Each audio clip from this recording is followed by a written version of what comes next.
Ji students, today we are going to discuss about many topics related to halogenation of alkanes, and out of them the first is transition state for halogenation of alkanes. कि ਜਦੋਂ ਆਪਾਂ ਕਿਸੇ ਵੀ alkane, this is our alkane containing one hydrogen attached to some carbon, it is halogenated, halogen molecule is attached. How the reaction takes place? The hydrogen is replaced by halogen atom and alkyl halide is formed. This is in general the reaction of alkanes with halogens, halogenation of alkanes. और ਆਪਾਂ ਇਸ reaction ਦਾ mechanism ਇਨ detail ਪੜ੍ਹ ਚੁੱਕੇ ਹਾਂ ਔਰ ਉਸ mechanism ਦੇ main steps ਵੀ discuss ਕਰ ਚੁੱਕੇ ਹਾਂ ਪਿਛਲੇ ਲੈਕਚਰ ਦੇ ਵਿੱਚ, और ये भी डिस्कस कर चुके हैं कि out of those 3 main steps the rate determining step is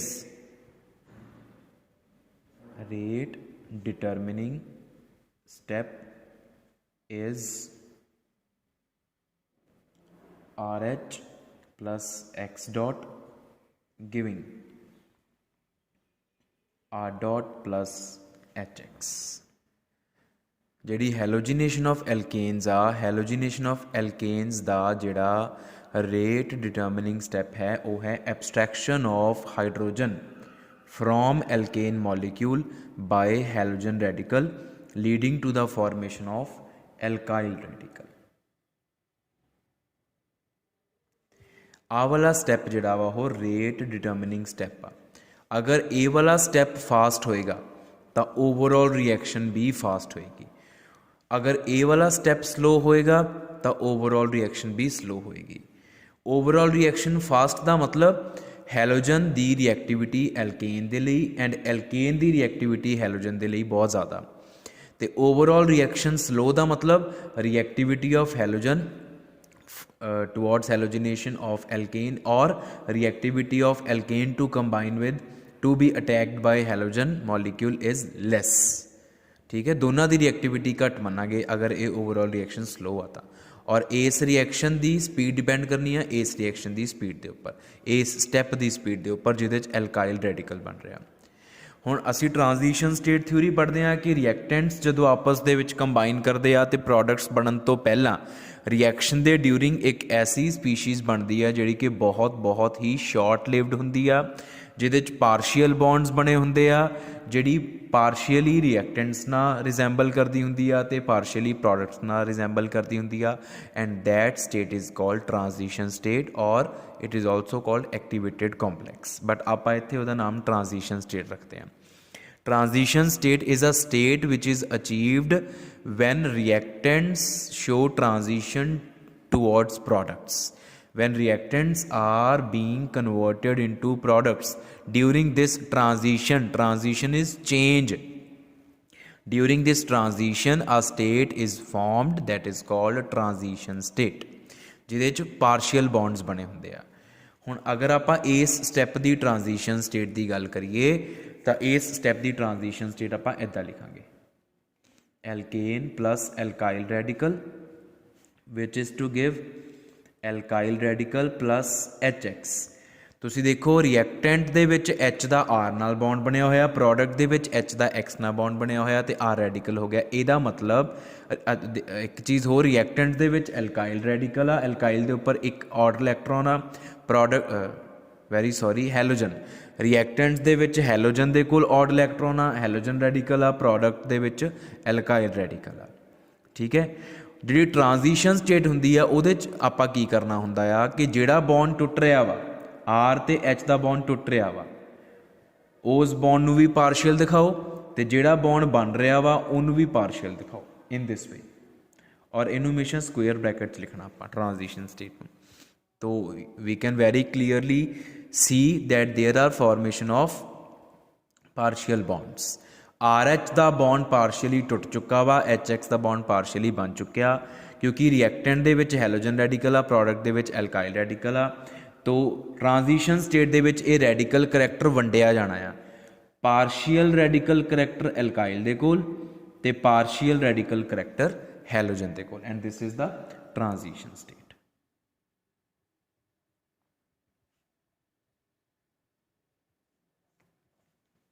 ठीक है जी।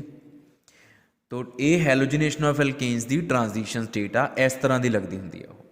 और for halogenation of alkanes it has been observed that transition state resembles more with products. So if our product is stable, then transition state will also be stable. And if our product is less stable, transition state will also be less stable. It will be high in energy. More stability, less energy, less stability, more energy. तो अगर आ radical stable बनना वा तो transition state भी stable होएगी, ये जल्दी achieve हो जाएगी। ट्रांजिशन स्टेट जल्दी अचीव होने का मतलब कि एक्टिवेशन एनर्जी घट आ, एक्टिवेशन एनर्जी घट का मतलब रिएक्शन फास्ट आ। तो तुसी याद किद्दां रखना, मोर is the stability of alkyl radical formed during this step, easily will be the transition state achieved, which means less will be the activation energy for this step or whole of the reaction, and faster will be this step and as well as this whole reaction। ठीक है जी।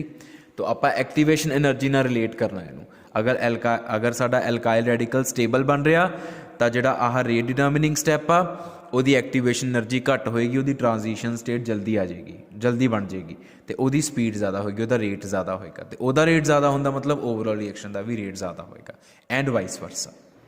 ठीक है। So this is about the transition state for halogenation of alkanes, one topic under halogenation of alkanes। Another topic that we can discuss is relative reactivities of different alkanes towards halogenation of alkanes।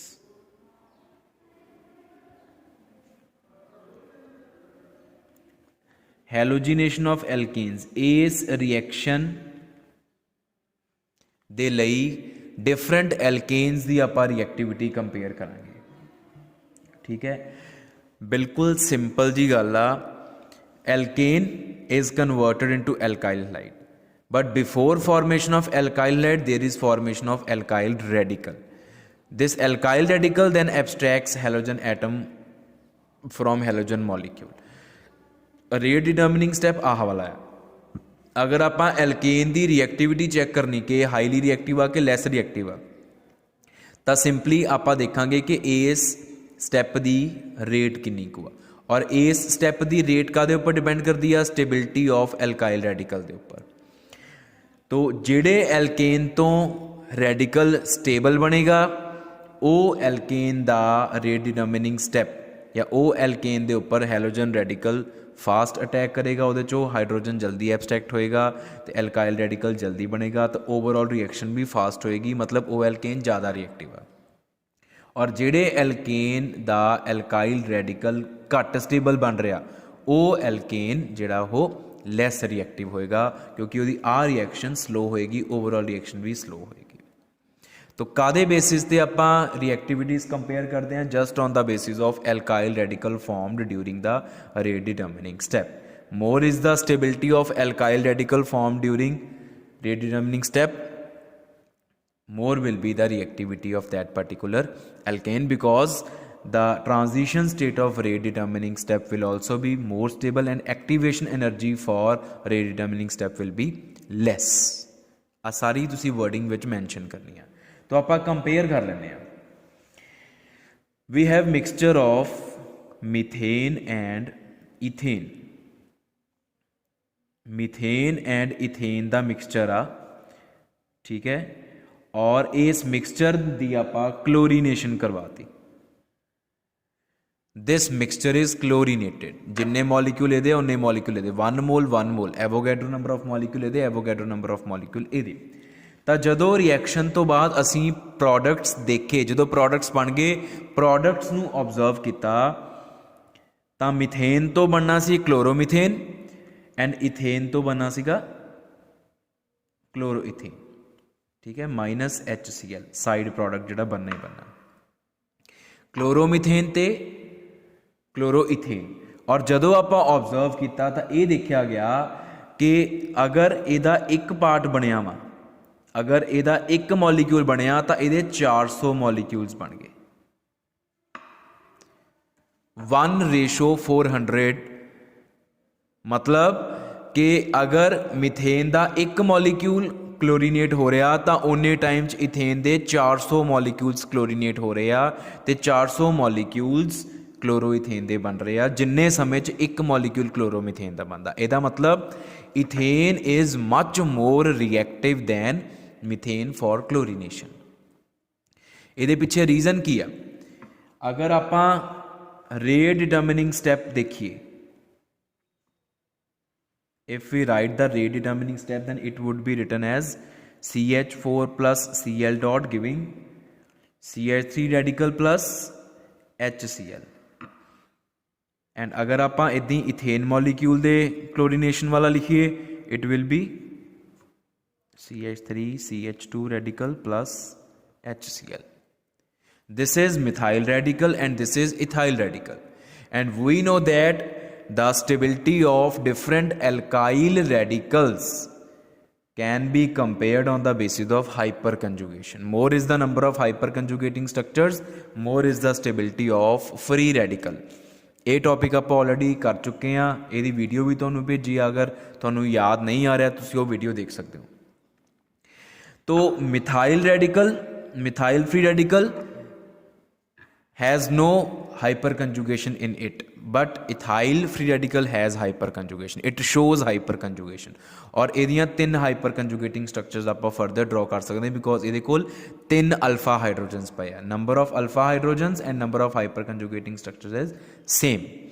So this involves hyperconjugation, but this does not involve hyperconjugation, so ethyl free radical is more stable than methyl free radical। That's why we say that the activation energy of this step, if you say this is step 2 and this is step 1, then you can say that activation energy of reaction 1 या step 1 कुछ भी कह सकते हो, reaction 1 कह लो, step 1 कह लो, the activation energy of step 1 or reaction 1 is more than that of reaction 2 because methyl free radical is less stable, so transition state of reaction 1 is also less stable and high in energy, it is achieved very late। but ethyl free radical shows hyperconjugation, so it is more stable, so transition state of reaction 2 is also more stable and achieved very early, so activation energy of reaction 2 is less।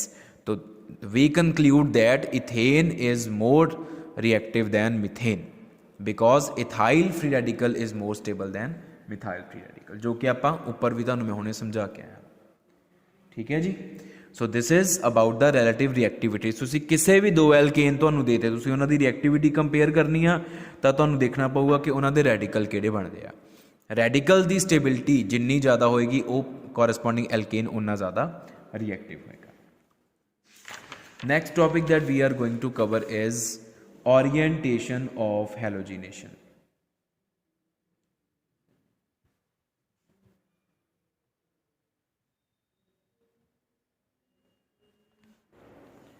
What is the meaning of orientation? Let us discuss the meaning of this word orientation using an example of propane। chlorination of propane की गल करते हैं आप।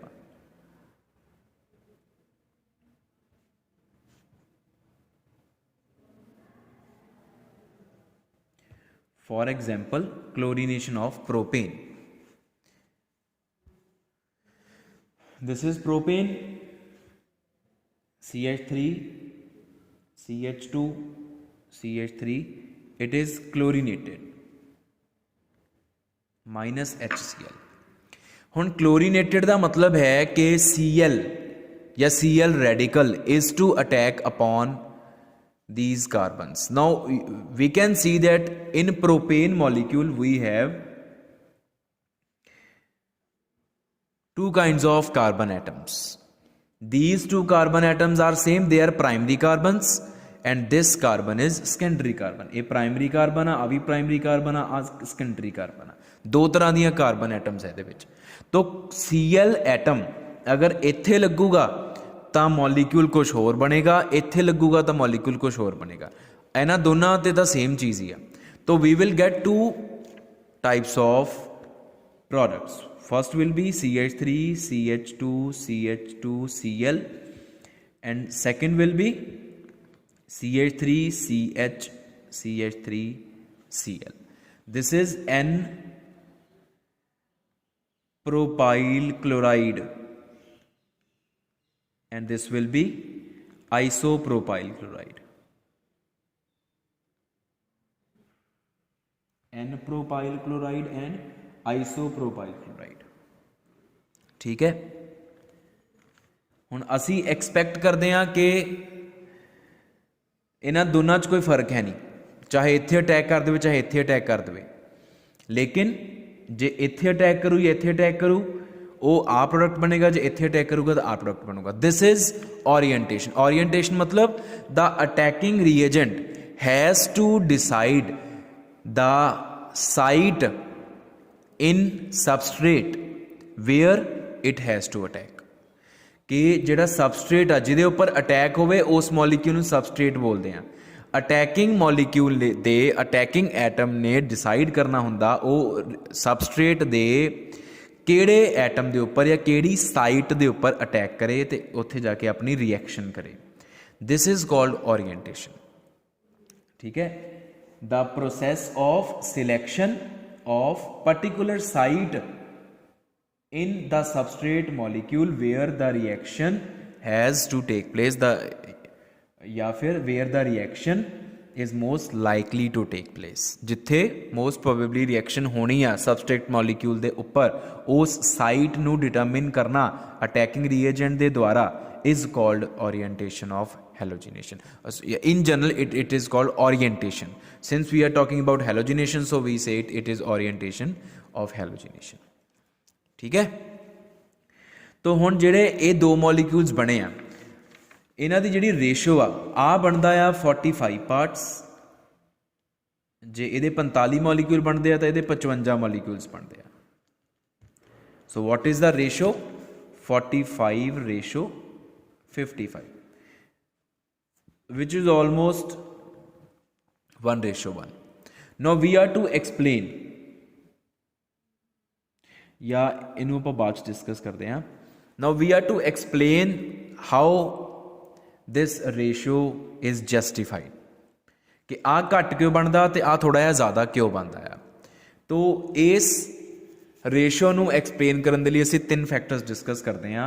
पहला factor है collision frequency. Collision frequency मतलब number of collisions taking place per second per unit volume between propane molecule and chlorine molecule. This is collision frequency, number of collisions taking place between reactants per second per unit volume. तो collision frequency दोनों products के लिए बिल्कुल same है, चाहे आ वाला product बनना हो चाहे आ वाला प्रोडक्ट बनना हो। Cl2 molecule and propane molecule नूं आपस च कोलाइड करना ही पऊगा, आ मॉलीक्यूल बनाने लिए भी आ मॉलीक्यूल बनाने लिए भी। तो collision frequency fails to explain this ratio because according to collision frequency concept the ratio should be same, the ratio should be 1:1। मतलब दोनों की जिहड़ी अमाउंट बनी आ वो सेम होनी चाहिए, पर थोड़ा जिहा भी फर्क क्यों आया? जिहड़ा मैं इत्थे पहला ऑलमोस्ट 1:1 बोलिया सी उहनूं भुल जाओ, वो नैक्सट टॉपिक च आपां डिस्कस करांगे। फिर एक कॉन्सैप्ट आप होर लगा के देखते हैं जिहड़ा कि इस रेशो नूं एक्सप्लेन कर सकता, दैट इज प्रोबेबिलिटी फैक्टर।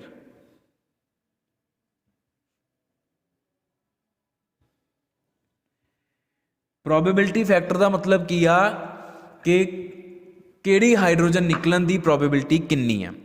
हुण अगर तुसी गल करो आ वाला प्रोडक्ट कदों बनूगा? जदों आ वाली इत्थों हाइड्रोजन निकलूगी या इत्थों हाइड्रोजन निकलूगी, मतलब प्राइमरी कार्बन तो जो हाइड्रोजन निकलेगी उदों आ वाला प्रोडक्ट बनेगा। तो प्राइमरी हाइड्रोजन साढ़े को टोटल 6 आ, 3 आ पईयां 3 आ पईयां। लेकिन जे मैं गल करा कि सैकेंडरी हाइड्रोजन, तो सैकेंडरी हाइड्रोजन सिर्फ 2 ही आ। तो primary ratio secondary, primary hydrogen is to secondary hydrogen निकलन दे चांसिस किन्ने आ? 6:2 विच इज 3:1। तो उस हिसाब नाल आ प्रोडक्ट दे अगर 3 पार्ट्स बनते हैं तो यदा एक पार्ट बनना चाहिए, या एक मॉलीक्यूल अगर यदा बनता तो वो बदले ये 3 बनने चाहिए आ, तो रेशो तो फिर नहीं जस्टिफाई हो रही। यदा मतलब probability factor also fails to justify this ratio. Then third is energy factor, which is also can be written as stability of alkyl radical formed during the rate determining step। Rate determining step they during जिहड़ा alkyl radical बन रहा उहदी stability नूं हुण आपां compare करते हैं। जदों N propyl chloride molecule बनना होवे तां आ वाला रैडिकल बनेगा CH3 CH2 CH2 radical, this is an propyl radical. ते जदों आ वाला प्रोडक्ट बनना है उहदे rate determining step they during CH3 CH CH3 radical, this is isopropyl radical।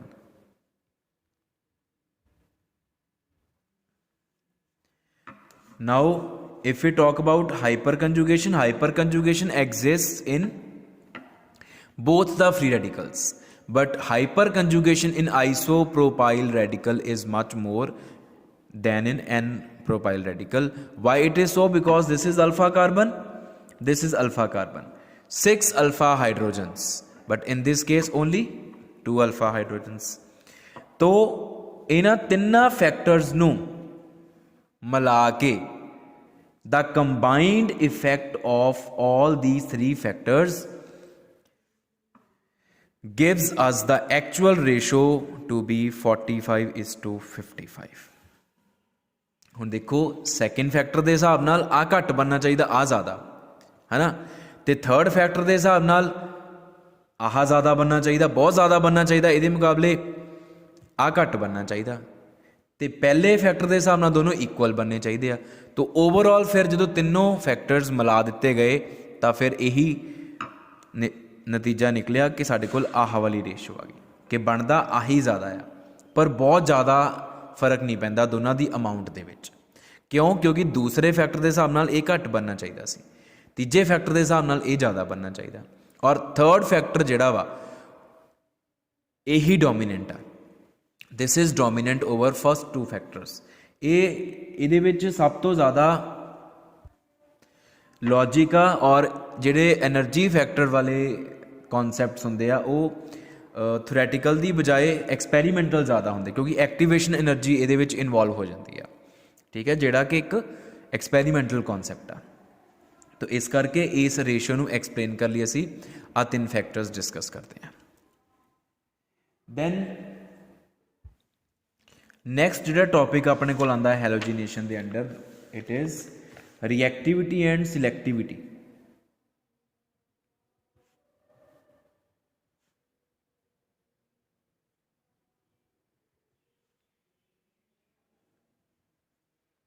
ये आप डिस्कस करांगे chlorination versus ब्रोमीनेशन।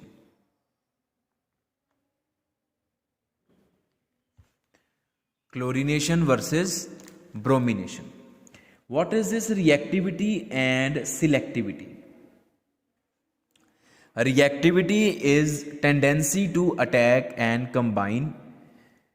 Reactivity deals with how fast the reaction takes place of a particular molecule with another molecule, of a particular reactant molecule with another reactant molecule. Reactivity deals with the rate of reaction, ठीक है। It also deals with the attacking tendency, that how fast a particular attacking reagent is attacking upon substrate, और how fast the substrate is being attacked by the attacking reagent. अगर आप कल्ले substrate की गल करनी है, सबस्ट्रेट की reactivity कि how fast it combines with the attacking reagent and how fast its reaction takes place. What is the meaning of selectivity? Selectivity का मतलब होंदा, हुण देखो आप ओरीएंटेशन पढ़ के आए हैं, ठीक है। ओरीएंटेशन दे विच आपां क्लोरीनेशन ऑफ प्रोपेन की जो गल कीती सीगी, आ लिखा हुआ है क्लोरीनेशन ऑफ प्रोपेन दे विच दो प्रोडक्ट्स बने सी एन प्रोपाइल क्लोराइड ते आइसोप्रोपाइल क्लोराइड और इन्हां दोनों की रेशो की आ if I talk about n propyl chloride ratio isopropyl chloride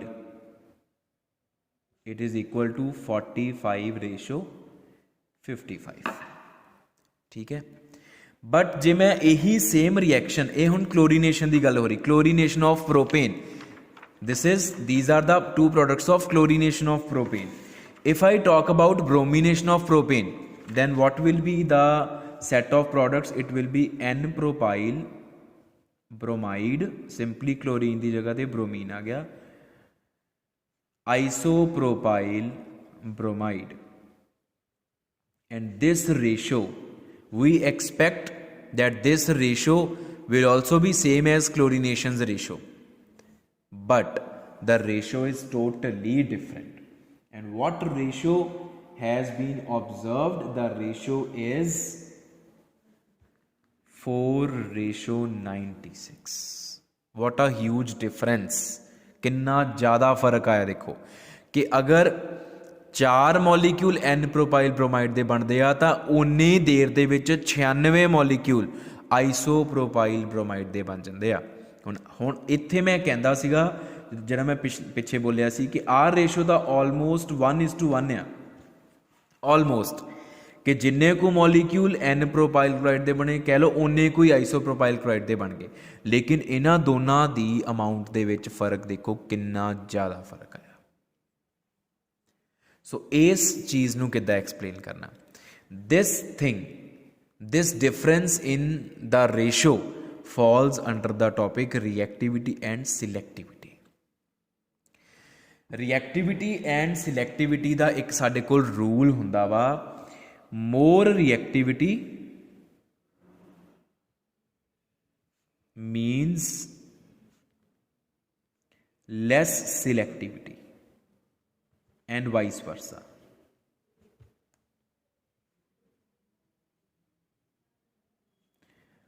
More reactivity means less selectivity.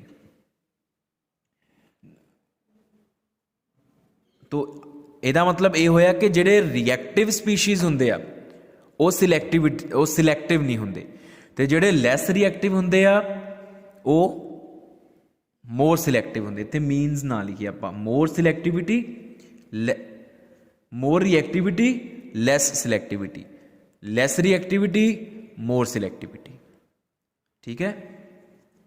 हुण आप मतलब समझिए सिलैक्टिविटी का की मतलब what is the meaning of selective attacking reagent और सिलैक्टिव मॉलीक्यूल।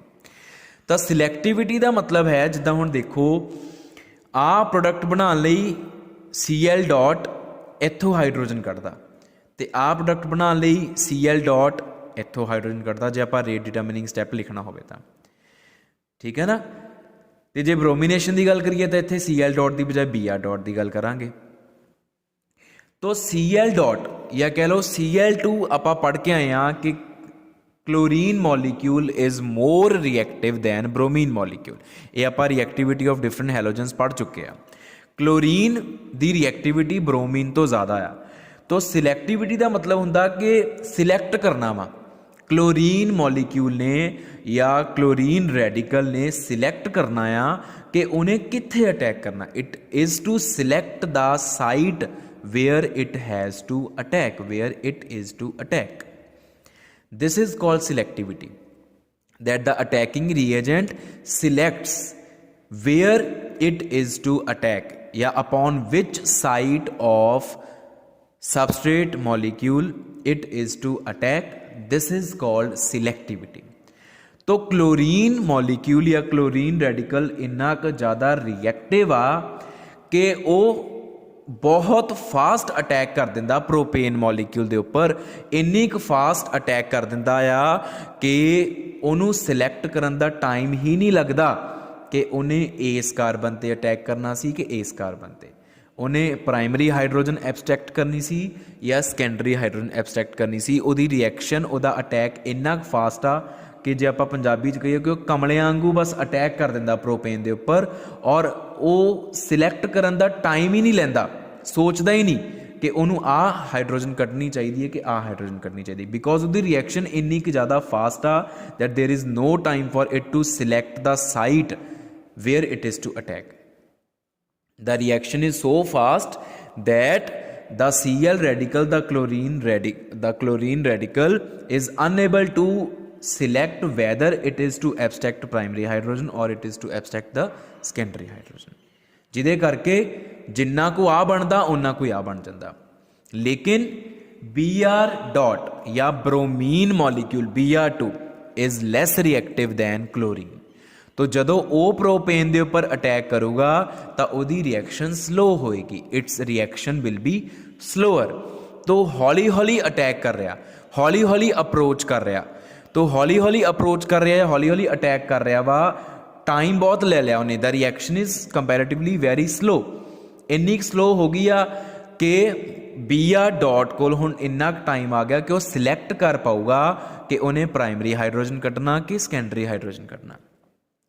क्योंकि जे प्राइमरी हाइड्रोजन निकलूगी तो फिर केड़ा रेडिकल बनेगा, फिर आ रेडिकल बनेगा. जे सैकेंडरी हाइड्रोजन निकलूगी फिर आ वाला रेडिकल बनेगा. And we know that this radical is more stable than this radical. इसका मतलब रेट डिटरमिनिंग स्टैप दे विच आ रेडिकल की फॉर्मेशन के चांसिस ज़्यादा आ, क्योंकि आ रेडिकल बनूगा तो फिर एक्टिवेशन एनर्जी घट होएगी, सानू घट एफर्ट्स करने पैणगे.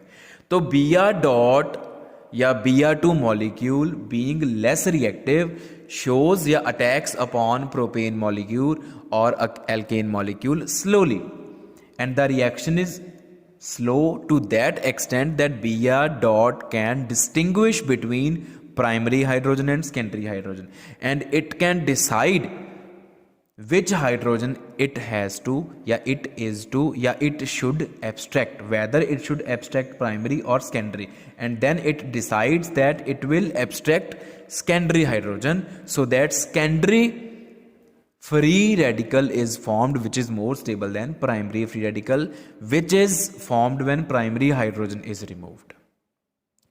तो Br डॉट को टाइम बहुत हैगा सिलैक्ट करन दा कि उन्हें केड़ी साइट के उपर अटैक करना, फिर किहड़े हाइड्रोजन नू एब्सट्रैक्ट करना. So this principle also holds correct in chlorination and bromination. Chlorine molecule Cl2 being more reactive than Br2 shows poor selectivity, whereas Br2 molecule shows better selectivity. इस करके Br2 जो bromination होंदी आ तो isopropyl bromide बहुत ज़्यादा amount दे विच बनता आ, क्योंकि आइसोप्रोपाइल ब्रोमाइड बनता आइसोप्रोपाइल रेडिकल तो जिहड़ा कि बहुत ज़्यादा स्टेबल है as compare to n propyl radical. So this is the concept of reactivity and selectivity.